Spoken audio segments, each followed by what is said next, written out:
और आज है मेरे लड्डू जी और राधा रानी की शादी। तो हम लोग सब यही तैयारी कर रहे हैं घर पे जोरों जोरों से। मैं किचन में बिजी हूँ, किचन में खाना बनाने का ड्यूटी होता है मेरा। और दिखाती हूँ मैं धीरे धीरे और क्या क्या कर रहे हैं। ये मेरी छोटी बहन तैयारी कर रही है लड्डू जी को बिठाने के लिए, क्योंकि अभी हमारे गली के सारे लड्डू जी आएंगे, क्योंकि आज हमारे लड्डू और राधा रानी की शादी है। और देखो मेरे लड्डू पहले सहरा पहन के बैठे हैं। भाई जो कि बिल्कुल निकम्मा है, और ये रहे दोनों बच्चे जो गुब्बारे फुला रहे हैं। अभी रूम को अच्छे से डेकोरेट करेंगे। ये मेरे लड्डू बिल्कुल सेहरा पाके दूल्हे राजा बन के बैठे हैं, और मेरी राधा रानी दुल्हनिया बन के बैठी है।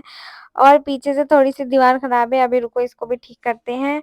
और ये सारे हमारे गली के मोहल्ले के मेरे लड्डू के सारे दोस्त आ गए हैं अपने दोस्त की शादी देखने के लिए। और अभी और लड्डू आ रहे हैं धीरे धीरे। और अभी रात के 8 बज गए हैं, क्योंकि आज बिल्कुल भी कोई प्रोग्राम नहीं था, कुछ भी नहीं था। हम 6 बजे तक तो सोए पड़े थे। फिर बाद में अचानक से प्रोग्राम बन गया, आज तो फुलोरा दूज है, चलो मनाते हैं। तो सबको फटाफट बुलाया, फटाफट से खाना बनाया, लड्डू राधा रानी को फटाफट से रेडी किया। और इनका श्रृंगार तो मैं पहले ही लेके आ गई थी, क्योंकि आज तो नए कपड़े पहनाने ही थे। और ये सबके लड्डू जी आ गए हैं, अभी और थोड़े से आने रह रहे हैं, तब तक हम और डेकोरेशन वगैरह कर लेते हैं। और ये बहुत मतलब घर पे तो ऐसा लग रहा था कि शादी का ऐसा माहौल हुआ पड़ा था, सब बधाइयाँ दे रहे थे। इधर सिमरन फूल छाट रही है और डेकोरेशन करने के लिए, तब तक मैंने अपने किचन का काम निपटा लिया। फटाफट से मैंने शॉर्टकट बनाया राजमा की सब्जी, और मम्मी ने फटाफट से बना लिए चावल। और गेस्ट आने स्टार्ट हो गए थे, और हम इतनी जल्दी में किसी ज़्यादा लोगों को तो बोल नहीं पाए, बस मोहल्ले में जितने लोग थे उन्हीं को बोल पाए, और उसमें से भी आधे घर रह ही गए थे बाद में। फिर मम्मी बोल रही थी तुमने इनको नहीं बोला, उनको नहीं बोला।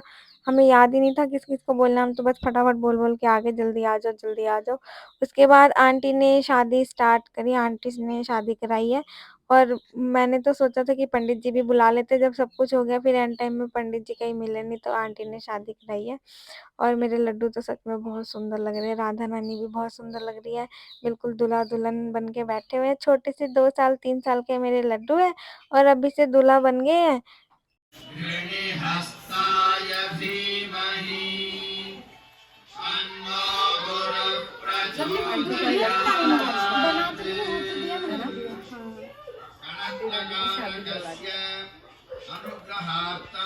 पाँचवा डालते हैं ना।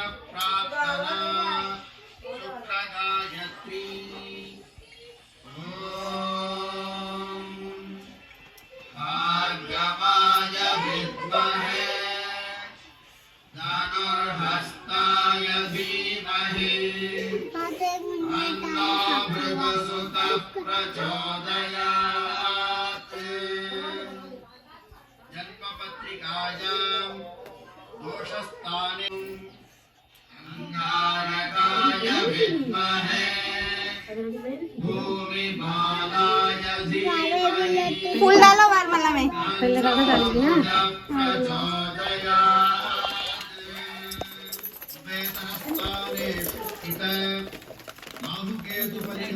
इस साइड पे डालो, उस साइड पे डाल दो सारे।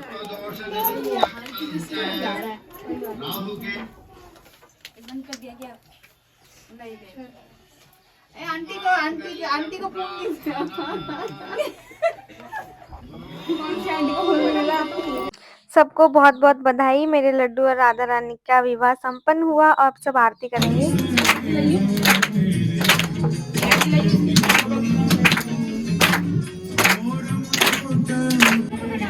सोनू आजा।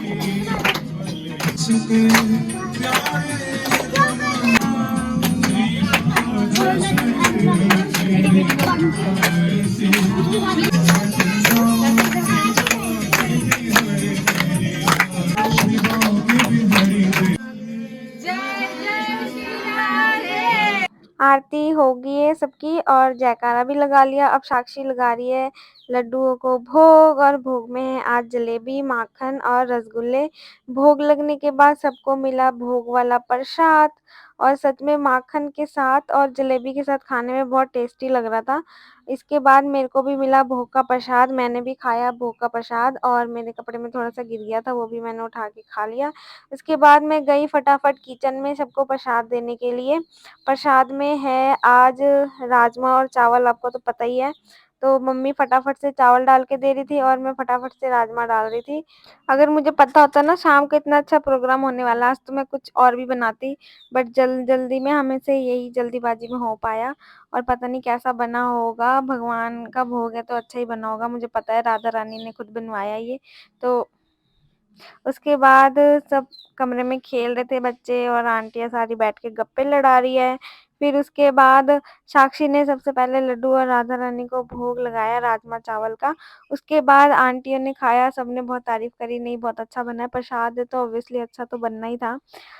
तो यहाँ आंटियाँ सारे एंजॉय कर रही है, छोटे बच्चे भी खाना खा रहे हैं। उसके बाद सबके लड्डू अपने अपने घर जा रहे थे, सब अपने लड्डुओं को लेके जा रहे थे और ये लड्डू के साथ लड्डू का प्रसाद भी जा रहा है क्योंकि लड्डू यहाँ बैठे नहीं ज़्यादा देर। उसके बाद ये रहे 2 लड्डू जो मेरे लड्डू से और राधा रानी से मिल रहे हैं। मिलने के बाद फिर साक्षी इनको घर छोड़ के आई, देखो कितने प्यारे-प्यारे लड्डू हैं। उसके बाद दोबारा आए लेने के लिए और लड्डू उसको, और ये देखो ये 6-6 लड्डू इकट्ठे जा रहे हैं, पूरा घर खाली हो जाएगा एकदम से। फिर ये चले गए, सिमरन भी लेके गई इधर से 2 लड्डू सोने-सोने से। फिर आंटी ने खाना खाने के बाद अपने लड्डू लिए और फिर आंटी भी घर चली गई। इधर बच्चे सबके जाने के बाद सारे बैलून-वूलून फोड़ के, ये मेरा भाई है, देखो कैसे करके गुब्बारा फोड़ रहा है। उसके बाद मम्मी काम-वाम निपटा के आई। राधा रानी लड्डू जी से थोड़ी देर बातें करी, इसके बाद दोनों की भलैया ले ली क्योंकि आज दोनों को बहुत सारी नज़र लगी होगी क्योंकि बहुत सुंदर लग रहे थे ये। फिर थोड़ी देर बात-वात करने के बाद फिर मम्मी भी गई खाना-वाना खाने। ये तो बस क्या ही बताएँ, ये तो बस भाव है, ये तो बस जो भक्त है वही समझ सकते हैं कि कैसे होते हैं। फिर मम्मी बहुत खुश थी, बहुत सारा गाना-गुना गाया, डांस-वांस करे। मैं भी इधर सबके जाने के बाद अच्छे से गाने लगाए ज़ोर से, मैंने, मेरी बहन, भाई सबने डांस-वांस करा। उसके बाद देखो घर कितना खाली हो गया था, अभी बस 11 ही बज रहे थे, सब चले गए। इधर मम्मी और साक्षी गप्पे लड़ा रही है। सिमरन खाना खा के आई, फिर लड्डू के लिए बिस्तर लगाया गद्देदार। लड्डू भी सुबह से बहुत थक गए, सुबह से रेडी होके बैठे हुए थे दूल्हा बन के। उसके बाद सिमरन ने सबके कपड़े चेंज किए, लड्डू को बहुत अच्छे से मालिश करी क्योंकि मालिश करने से हाथ पैर थोड़े दब जाते हैं तो इनको थोड़ा आराम मिल जाता क्योंकि सुबह से बैठे हुए थे ना, और श्रृंगार भी आज बहुत ज़्यादा कर रखा था इन्होंने। उसके बाद मेरी राधा रानी देखो कितनी सुंदर लग रही है, बिल्कुल नई नवेली दुल्हन दुल्हन बन के बैठी, कितनी खुश।